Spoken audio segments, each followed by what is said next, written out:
The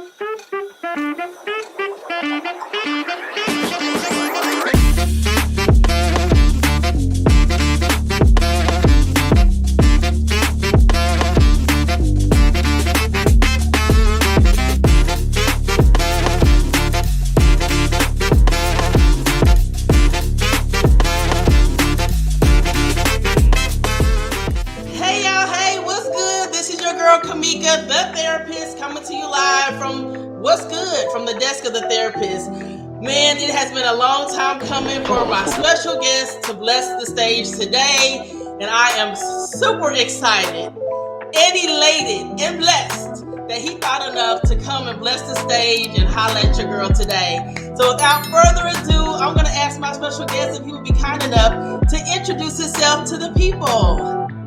All right, what's good? What's good? How you doing?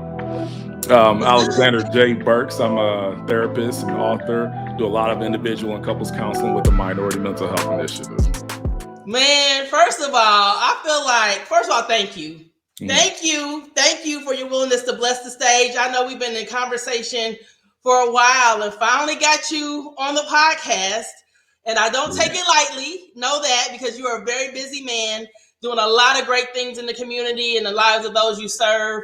But I just want to extend a heartfelt thank you to you for blessing the stage today. Absolutely. No, I appreciate you putting me on the platform for sure. So let's get into it, man. Let's get into it. You are a male therapist. Yes. Yes, absolutely. You are. Absolutely. One of few.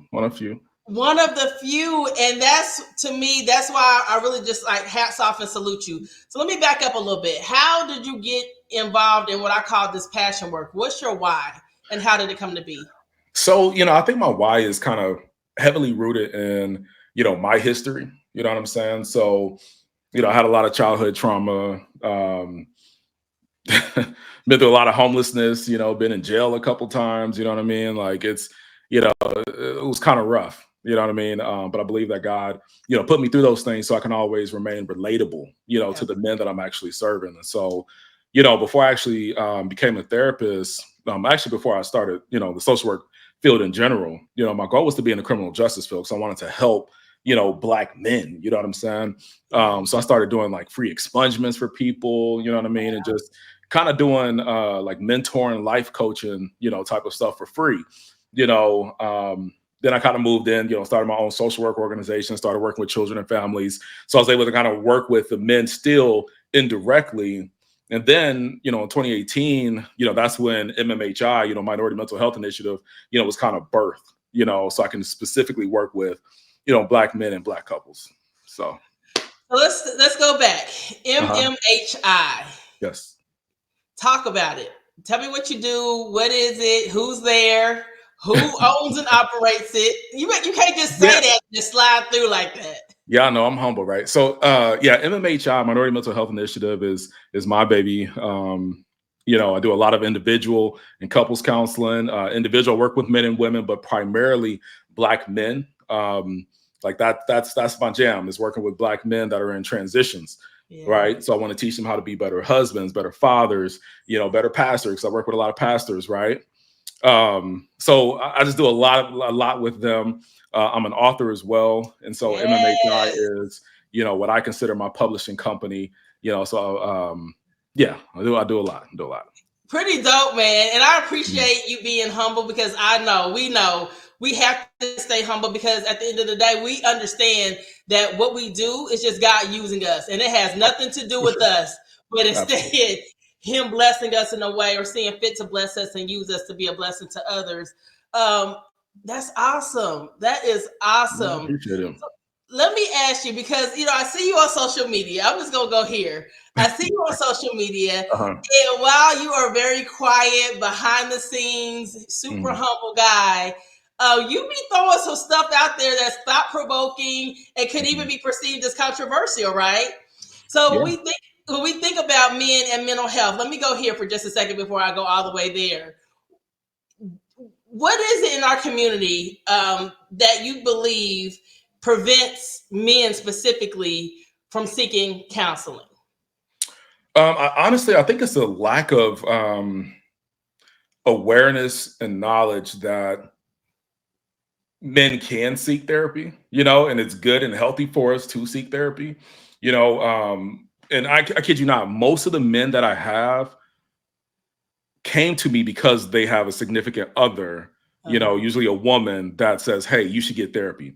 You know, very rarely do they come to me on their own unless, you know, it's a pastor or somebody like that that knows the importance of, you know, fellowshipping and God's people all working together, right? So I think it's a lack of awareness, you know what I mean? And I think a lot of men, like we don't do enough promotion, you know, and yeah, we don't do enough promotion of therapy, you know. Yeah. So for instance, I have a therapist, you know, I always keep a therapist, Hey. you know, for years I keep a therapist, right? Because I need one, you know what I Yes. mean? And I'm pretty vocal about it, but a lot of men aren't vocal about it, you know. So I think, you know, if we are more vocal about it, you know, other men will feel safe to say, okay, maybe I should try this out. Yeah, You I know? love it. And, you know, going back to what you mentioned earlier, when I think about lifing for us, because life doesn't stop lifing, and I'm a proud therapist with a therapist unapologetically, because life doesn't stop lifing for us as we got our cape on and we out here trying to save the world, right? But when I think about some of, you know, you mentioned pastors, I have a lot of clients who are high profile clients, just as a pastor would be, you know, 400,000+ followers on social media. It's crazy. And I'm like, really, God? Like, you want me to handle all of this? Okay, well, let's go. Let's go.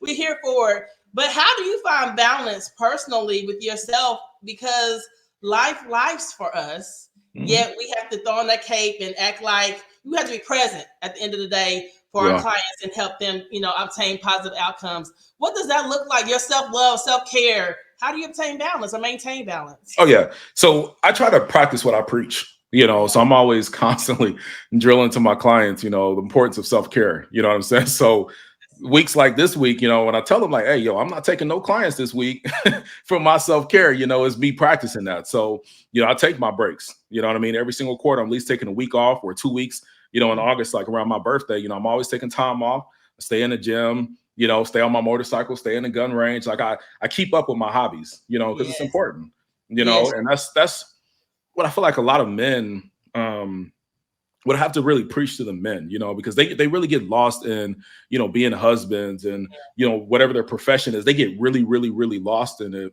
where they don't have a sense of identity any longer. You know what I mean? And that's the dangerous part.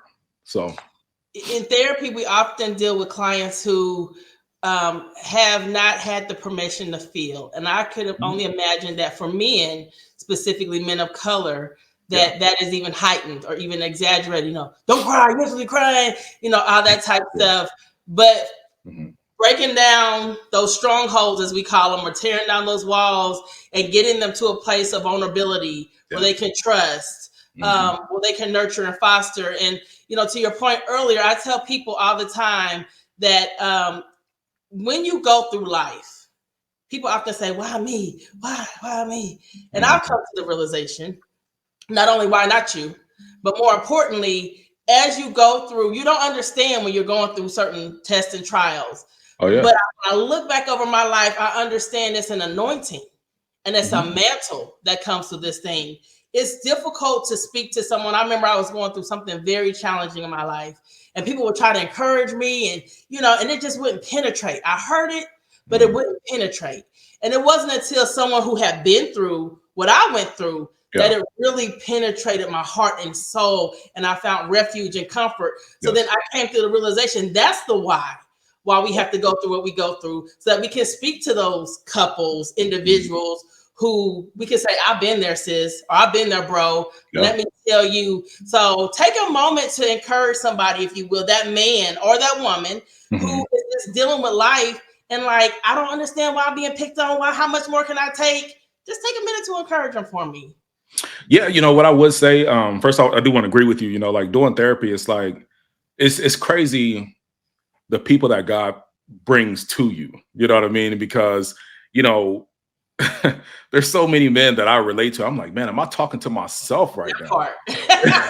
You know what I mean? And so, you know, the things that we say sometimes is like a double-edged sword. You know what I mean? And so and kind of has that dual purpose, in helping us, So, what I will, encourage people is that, everything that you are going through, has a purpose, I don't consider myself like a faith-based therapist, but when people tell me that they are Christians, hey, we open the Bible, we go to church, we go right? pray.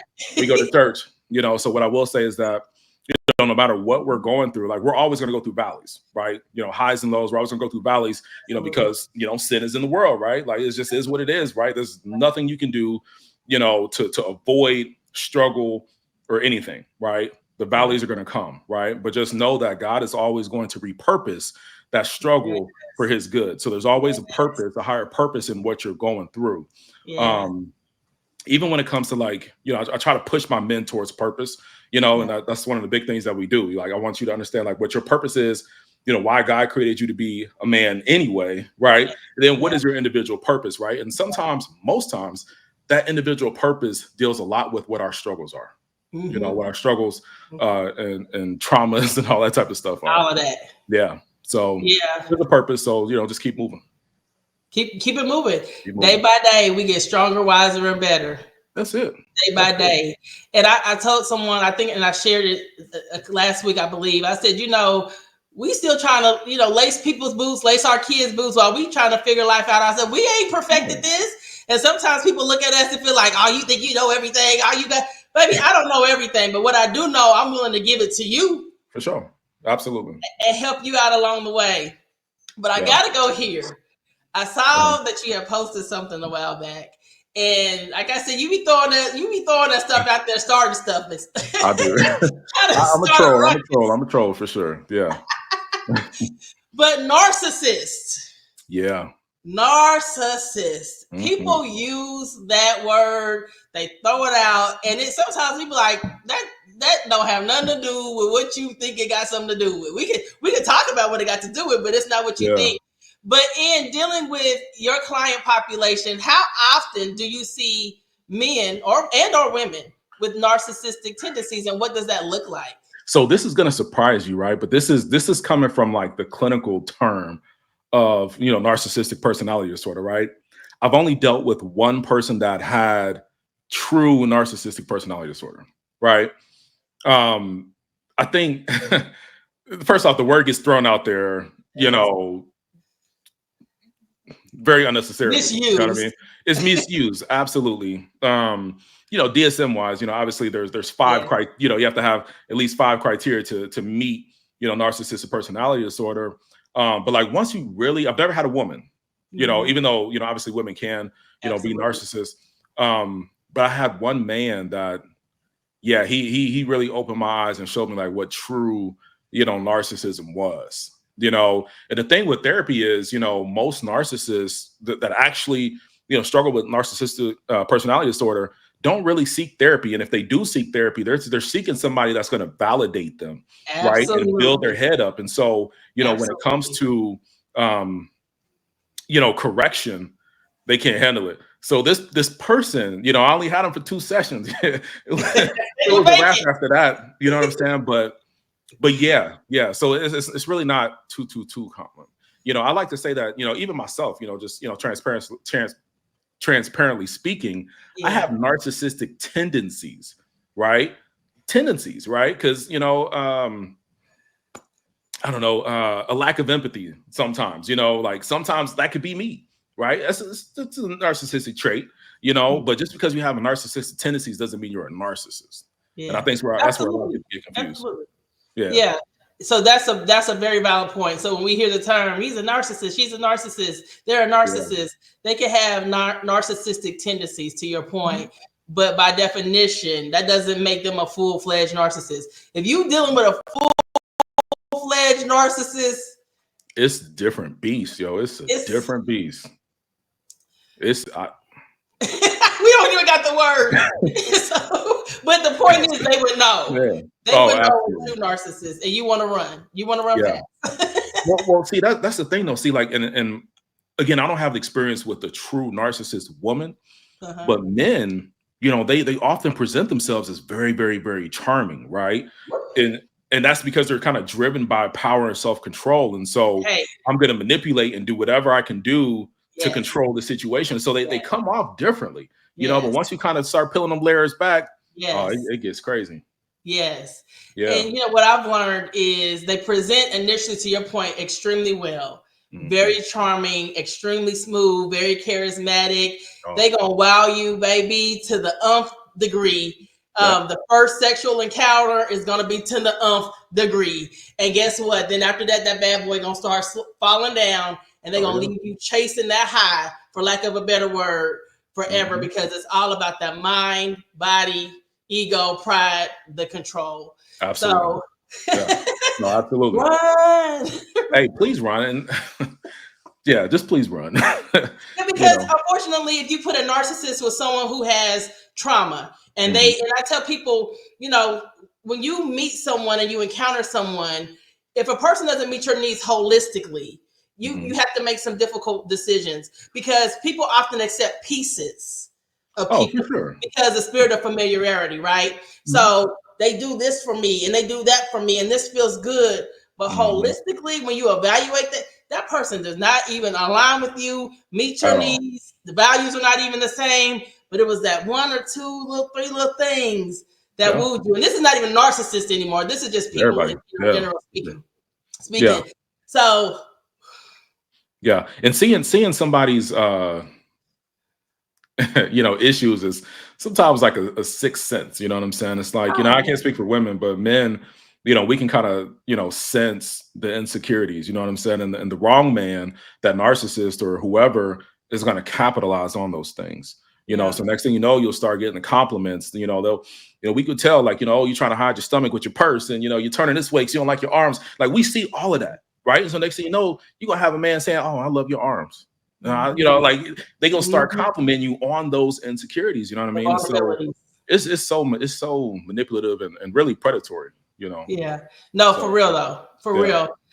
So let's get into your couples therapy. My passion is youth and young adults, right? So couples therapy, what are some, if someone comes to you, what are some of the common challenges that you see couples facing? And then what do you do to help them kind of grow through that? So I see everything, first off, right?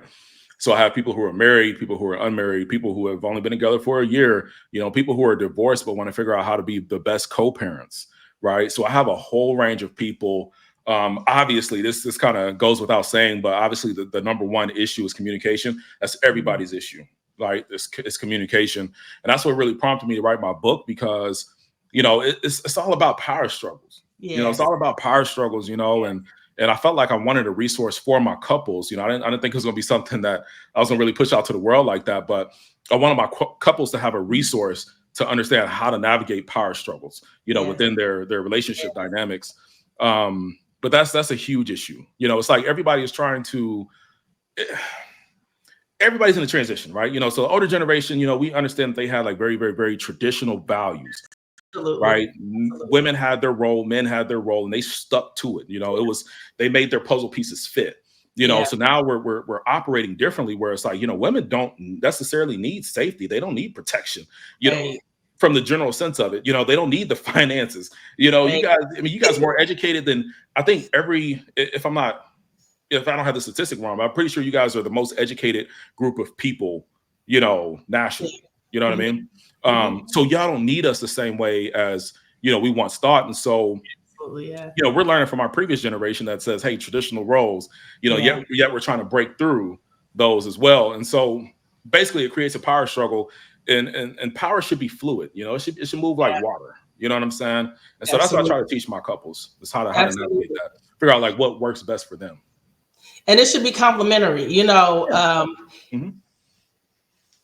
Absolutely. I'm just sitting here thinking, to your point, you said, even the singles, couples, marriages, the world is competitive, nowadays. So what a woman had to come to the table with before is insufficient today. Just to call it, you got to carry some weight, sis. You got to carry some weight, bro. You can't just feel like you're going, being sexy, or wooing them in that way is going to be enough. You got to have the money. You got to be able to compliment and grow him mentally, spiritually, financially, intellectually, every single level, bringing your A game. And so that is equally as true with a man. He Yeah. can't just think, you buying her dinner. She could buy her own dinner, Sure paying her can. bills. She could pay her own bills. Yeah. No, absolutely. And I hate that people focus so much on like finances and things like that. And so like even the men, that come to me, it's like one of the first things, beyond helping them understand who they are currently in life, right? One of the next things I do is focus on purpose, right? Why were you created? What is a protector, provider, cultivator, visionary, leader, teacher? What does that mean, right? Like, and how are you supposed to navigate that with your family and your community, right? And so when I'm talking to them, generally about, what a provider is, it's like their mind is stuck on, finances, like providing financially, Absolutely. what about providing, protection and provision, you know what I mean? And everything else that you can provide, and so I try to get them to learn that, but then also be able to vocalize it, because Yes. that increases their self-confidence, because there's a lot of men, I promise you, there's so many good men that I Yes. work with that have Yes. such low confidence because they don't make the most money. I'm Yes. talking bomb dope fathers, you know what I'm Yes. saying? Like they They have do businesses, it. they have ambition, but their Yes. business isn't where it needs to be just yet, Yes. but they listen to some of the women of social media, and so their confidence is just like down here, and it's Yeah. horrible. Yeah. You Yeah. know, Yeah. I try to Yeah. empower them that way. You know what? Since you brought that up, I'm gonna stay here just a quick. But I have an Uh, episode that's gonna come up. We're gonna talk about all about dating on another podcast. But okay. I do want to tap in here for just a second. So we talk about perception versus reality, right? And Mhm. so a lot of women feel like, to your point earlier, you were talking about the stomach, and we can get into the BBLs, and we can get into the hair. And sis, be great. I tell everyone, whatever makes you happy, you loving on yourself, woman, it has Mhm. to be about you. Your why has to be about you. But For the sure. reality of a lot of my guy friends, they be like, we really ain't into that. That's You know, entertainment in real life. We'll entertain yeah, it. We'll play with it for a minute, but that's not really what that's I'm it. taking home to mama. That's not Absolutely really not. what I want around my children when I'm raising my children.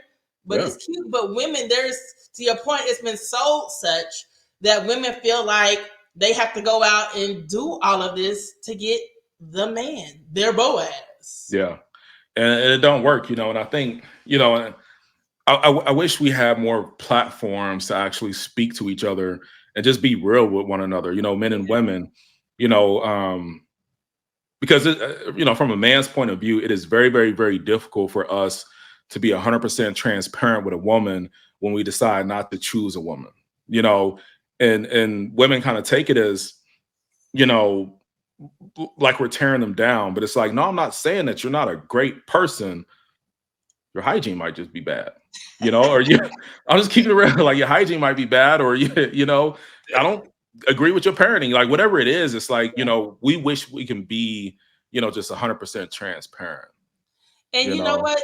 That's man, we're gonna have to do a panel discussion because that's gonna be a phenomenal conversation. But yeah, I think yeah, to that point, when mhm, men do have the opportunity, like women say, I want you to talk to me. We're talking about communication. He won't mhm, talk to me, he won't tell me. But when he is conveying his heart and his mind, or the issues of his heart, the issues of his mind, mhm, they don't want to receive it. It has to, but you don't mean that. You really mean this, and I'm gonna really do this mhm. instead of doing that, and not Absolutely. addressing really what that man is saying. And if you just take a moment and move yourself out the way, to your Mhm. point, you have an amazing man Yeah, who's only asking you for this. yeah. If you can cultivate that and foster that, and that start with taking a reflection and look at yourself in the mirror. Mhm. I gotta get you back. We're gonna have this Yeah, panel hey, discussion about relationships. definitely. It's gonna be amazing. Yeah, definitely bring me back on a relationship one for sure. It's a big controversial topic. You know what I mean? I just, I want us to be able to have a space to speak to each other, but we also need to facilitate an opportunity to listen and like really Absolutely. hear each other out. You know what I'm saying? And you know, but yeah, Communication is more about listening than it is talking. Am I not and I right? and I wish people understand that. I Yeah. wish people understand that Yeah. for sure. Well, let's transition because we can stay in this Okay. lane forever. Tell me about this book, man, and then I want to hear about the game, the cards. Okay. Yeah, I haven't really put that out there just too much yet. It's But yeah, out so there. the book, I'll talk about it for sure. So the book is called War of Wills, right? So the will to do something, right? So it's about the power struggle, between men and women. And it's a book that is, what I consider a half memoir and half transformative guide. Okay. So, like I told you, all of my past experiences and things like that, I feel like, were purposeful. Right. And so, while sitting in the hospital for months and months, with my son, I took that time to really just kind of reflect on everything and just the lessons that I've learned and just everything, you know what I'm saying? And just actually pour that into a book. A lot of people try to discredit you, like, for me, because I'm divorced, right? So people are quick to discredit you, like, oh, you're divorced, you don't know what you're talking about. But it's like, that's why I do. Right. That's why that's actually the source of, a lot of my my knowledge and things like that. And so I'm gonna quickly just kind of like read the chapter list for you real quick. So chapter 1 is understanding power dynamics. We talk about communication and conflict, unpacking stereotypes and expectations, nurturing equality and respect, embracing vulnerability and strength, which is a really good chapter for men, empowering partnership, embracing diversity and individuality, which is huge, cultivating lasting love, overcoming barriers to change, right, which is huge, thriving together, healing from past hurts, which, talks about traumas and things like that, navigating parenthood and family dynamics, which is something huge, and then building a legacy of love and leadership.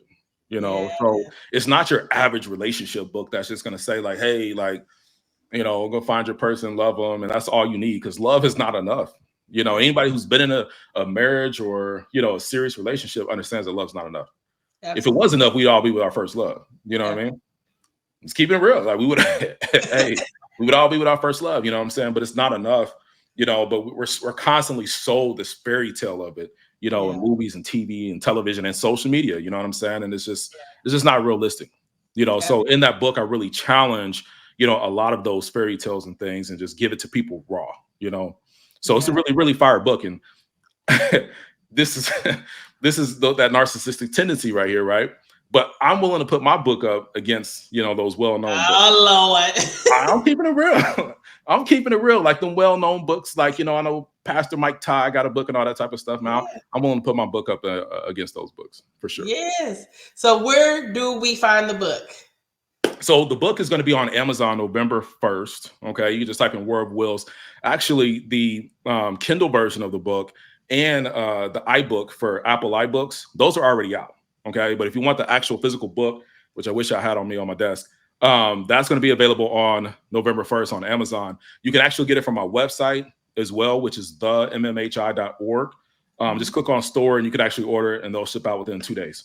Yes, so, I love it. Now the cards. Okay. So the cards. Say it again. TBD. Yeah. So the cards are really, really dope.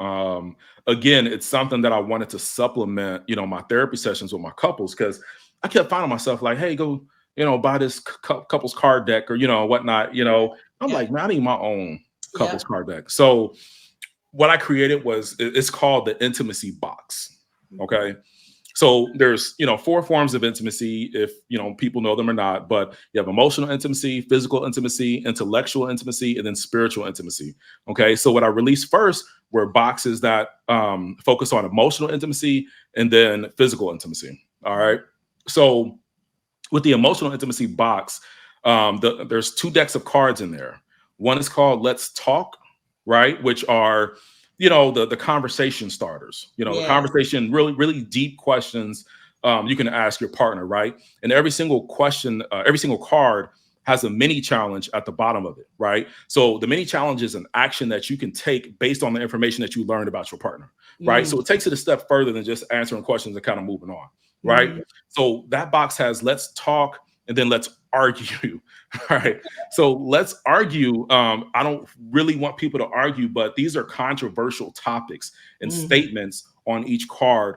And the goal is for your partner, you and your partner, to actually have those conversations to see where your values align. Okay. Because that's one thing that we never, ever talk about is values in the beginning. Right. But it might say something such as, hey, women are supposed to, or women should be willing to sacrifice their careers once they're ready to have children.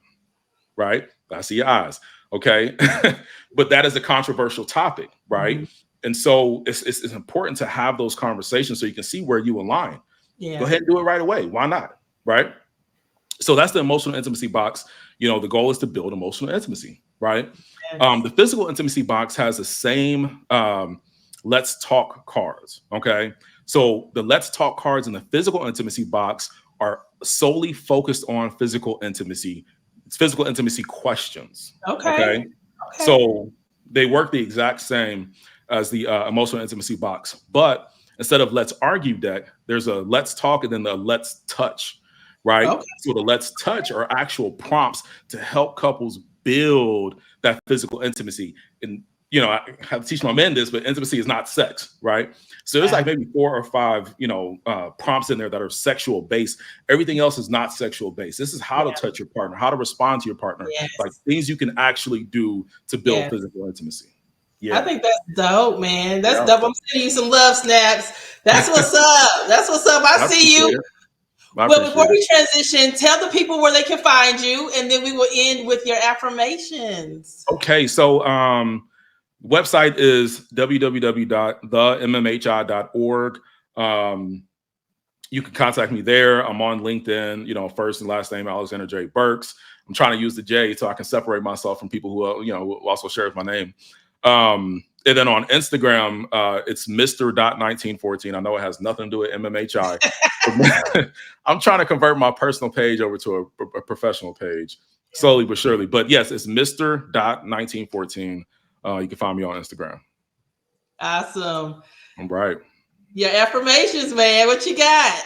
All right. I actually got more than 5, so I think these are important. Rock Okay. it. And these are mostly for men. All right. I think it's important. Okay. So the first one is I am strong. I am strong, and my strength includes my ability to feel and express emotions. All right. The second one is taking care of my mental health makes me a better man, a better partner, and a better friend. The third one is I am allowed to grow at my own pace and embrace Yes. every step of the journey. All Yes. right. The next one is I release the need to compare myself to others. My path is uniquely mine. Right. The next one is being vulnerable does not make me weak. It makes me human. All right. 2 more. I have the power to change old patterns and create new habits for my well being. Then the last one is it's okay to ask for help, and doing so makes me stronger. Yes. That's what's Yeah. up. Those are amazing. Man, I want Yeah. to tell you, it's truly been a Mhm. blessing. I'm glad we were able to make this connection and make this happen. And thank you so much for your willingness to bless the podcast in this way. I salute you and I appreciate you for all the very important work that you continue to do in our community. Thank you. Absolutely. I hope this platform really takes off for you. You know what I'm saying? This is Thank cool. I'm glad you. you have it. Yeah. Yes, Thank you. awesome. Oh my goodness, wasn't that amazing? Yes, yes, it was. I'll answer my own question. But I hope that something was said or done today that encourages you, inspires you, connects you, empowers you. Just let you know that you can do it. You can make it. It is not over. Take that next step, that leap of faith. Keep on going. Keep on moving. Don't stop. No, y'all remember that. Keep on moving and don't stop. But until next time, remember that I love you. All is well. Have an amazing day intentionally. And you know what your girl always say. Let's get it. Hey, and let's grow. I love you. Bye.